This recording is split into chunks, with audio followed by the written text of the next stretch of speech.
It is Tuesday, January 27th. Scott Jennings here on Salem. If you're watching the video feed, sipping my hot throat coat tea. That's what they call it in the business. You drink it and supposedly soothes your vocal cords. I think it's working a little. We'll see. We'll see how we go for the next hour and a half here. Joining us now on the Scott Jennings Show, Morgan Murphy. Morgan is national security expert, author, U.S. Navy captain retired, former Trump White House national security official, and now a candidate for the U.S. Senate from Alabama. Morgan, welcome to the Scott Jennings Show. Yeah, hey, Scott, it's so great to be with you. Big fan. I love watching you take them all on CNN. Well, we fight them every day. Thanks for the support out there in Alabama. Morgan, I'm glad you're here because as a Republican candidate, I'm sure you're watching the news about what's going on with immigration and specifically in Minneapolis. You're running for the United States Senate. When voters are asking you in Alabama, what should the president do about this situation in Minnesota? What do you tell them? Well, I think he's handling it well. He's gotten some cooperation, which is what he wanted all the time. You know, we 2% of ICE arrests occur in Minnesota, and 22% of them occur in Texas. We don't see anything like this coming out of Texas. We just keep seeing it coming out of the Twin Cities. And why is that? You know, when I worked for Trump the last time, I was the press secretary for the Department of War. At that time, it was the Department of Defense. And that was 2020. And we watched, a summer of riots just sweep America. Washington, D.C., I'm sure you remember this, Scott. I mean, it was boarded up like a hurricane was coming. Everything from Tiffany's to Starbucks had plywood on all of the windows. It was a complete, complete disaster zone, and the whole country was slipping like that. But if you think back to where that all started, George Floyd, Minneapolis. Yeah, there's a common thread here. So the president has, he's moved swiftly there, and he's gotten both the governor and the mayor to begin negotiations, and I think it's a smart strategy. It's what has to happen. Yeah, we'll see how it develops. Tom Homan is there now. He met with Governor Walz this morning. No word on whether he's met with Minneapolis Mayor Fry. The quickest thing they could do is open the jails, and that would begin to get the illegal alien transfer from the jails to the federal custody. That would, of course, reduce the ICE footprint, but we'll see. We'll keep tracking the news on that. I suspect Tom Homan is there to move quickly. Morgan, I want to get into some national security topics with you, but before we do, why don't you tell us about yourself a little bit? How did you get from the U.S. Navy to the White House to running for the U.S. Senate in Alabama? Well, I actually started my career as a magazine editor of all things. I worked at Forbes and Vanity Fair back in the 90s and then became executive editor of Southern Living. I joined the Navy Reserve in 1999, 26 years in the Navy.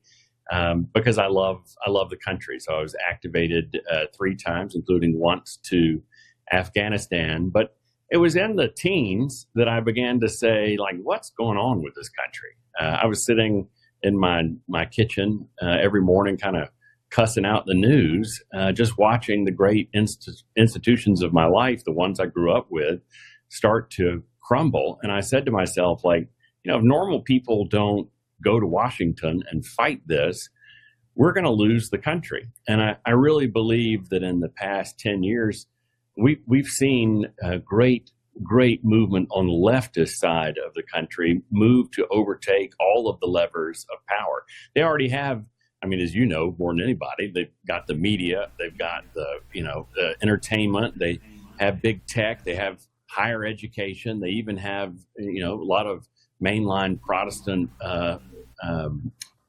centers of learning. And I really felt like they've captured the major institutions of our government. We saw the IRS, the FBI, the CIA all try to take down a sitting president. So I went up to D.C. to fight, and my first bosses were Chris Miller, the Secretary of Defense, and Kash Patel. And now Director Patel told me after, I think the election was stolen in 2020, he said, Morgan, you need to stay in D.C. and fight. So I went to work for Tommy Tuberville, Senator Tuberville from Alabama. I was his national security advisor. Really proud to work with Coach, and then joined the second Trump administration helping with the Ukraine, probably the worst portfolio in the White House, the Ukraine-Russia conflict. So I should have mentioned at the top, the reason you're running for the U.S. Senate is that Tommy Tuberville, U.S. Senator, is actually running for governor, opening up a seat there. So that's the reason you're in this race. And I want to go into my next set of questions for you here that all are in your area of expertise, national security. That was the kind of job you had in the White House. I want to start with Iran. And I want to play a clip here of the president. He did a radio interview in New York City this morning. He was on the Sid Rosenberg show in New York today. This is what the president had to say. I guess he was asked by Sid about sending a military buildup towards Iran. Here's the president, cut 6. We have a big armada going over there right now, and hopefully we won't have to use it, but it's very powerful and bigger than what we have in Venezuela that we sent over. That worked out so well, and the leadership there is doing a very good job coordinating with us and everything else. But we have a big armada going over there, and we'll see. Hopefully we won't have to use it. Morgan, when you hear the president and you know the situation going on in Iran right now with the protesters being slaughtered in the streets, what would your advice be to the administration? Is it time for a military intervention? You know, I think when the president's sending an armada like that, he's sending a carrier strike group. And when you put 4 sovereign acres of U.S. territory off the coast of almost any country, it tends to get people's attention. I mean, just one of our carriers, we have 11, just one of them hosts more firepower than most European countries.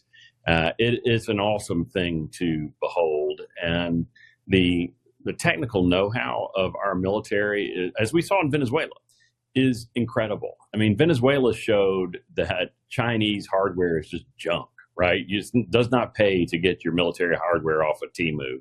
The United States military just ripped through that. And I think if you're the Ayatollah, you're watching that thinking, the United States could take me out in a flash. So I think the president is right. My advice would be to move in the show of support.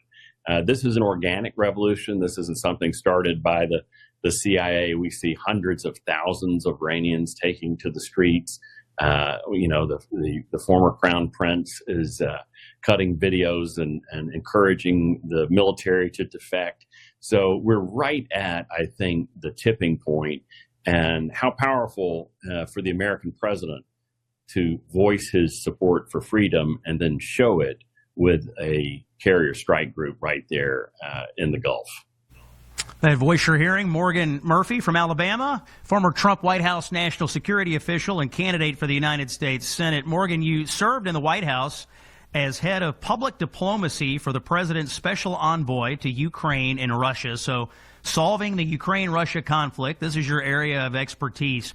Where do you think we are in this? This has kind of gotten shoved to the back pages because of other situations in the world. Is there any hope to get a peace deal between Russia and Ukraine this year?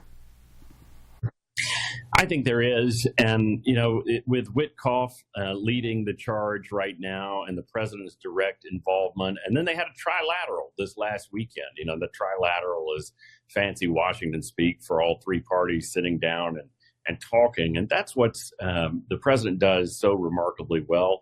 He gets people to talk.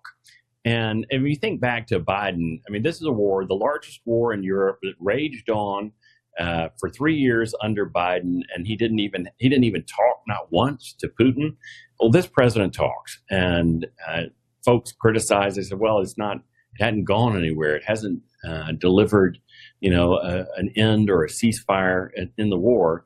And yes, but we're a lot closer to it than we were for the past 3 years under old Sleepy Joe. So I'm encouraged. Both sides. I mean, you can lead a horse to water, as the old saying goes, but you can't make him drink. But both sides have been given ample reason to stop the fighting. Even my liberal friends acknowledge, like, no president has done more or offered a better deal to Putin. I mean, he said to Putin, like, look, we'll let you back in the G7. We'll make it the G8. We'll normalize relations with you. Russia is really not our enemy. We'll buy oil again from you. We'll put you back into the global markets. We'll recognize that the territory you've seized, that you occupy it. We'll do a de facto recognition of that. and we'll bring you back into the global community. That's what my granddad was a judge, and he always said, Morgan, you got to leave your opponent room to save face. And he's left Putin room to save face and bring peace to this war. And it's a really tough spot for Ukraine. Ukraine just does not have, and I hate to say this, but it's the truth. Ukraine does not have the combat power to regain the territory it's lost, not unless Europe commits troops, and they don't seem anywhere close to doing that. Yeah, I think you're right about that. You've got to give both leaders of both countries a way to go home and declare victory in some way. You're not going to see Putin waving a white flag. You don't want Zelensky to have to do that. They all, after all, were the victims in this war. So, well, we'll pray for peace in that situation. It's been vexing the president, I know. Let me quickly get your opinion on Greenland. President Trump's been negotiating expanded access to Greenland's territory, especially around American military bases. From a national security standpoint, how important is this Greenland play to overall U.S. military security? You know, Greenland plays a vital role in our national security. So when you look at our radar arrays, right? So when you look at our missile defense, and we've been running missile defense here in this country for 40 years in a partnership with Canada. And so our radar arrays are in Canada, they're in Alaska, and they're all looking north. And Greenland, is right at the top of the apogee when a missile comes over, and so it could play a very vital role in not only missile defense, Trump's new Golden Dome proposal, but also in critical rare earths, heavy rare earths, of which China controls 90% of the world's processing. The president recognizes that that's an untenable situation, and we have got to fix that. And he's looking at Greenland and the resources that are there. And I think he's right. I mean, American presidents for more than 100 years have been trying to get Greenland, right? Yeah. Trying to get some kind of deal. All the way back to Seward. All the way back to the 1860s. That's right. I mean, it's been an idea. Morgan Murphy, candidate for Senate in Alabama. Thank you for coming on the Scott Jennings Show. We'll have you back, and good luck to you in your campaign. If you want to find Morgan Murphy, go to murphyforsenate.com.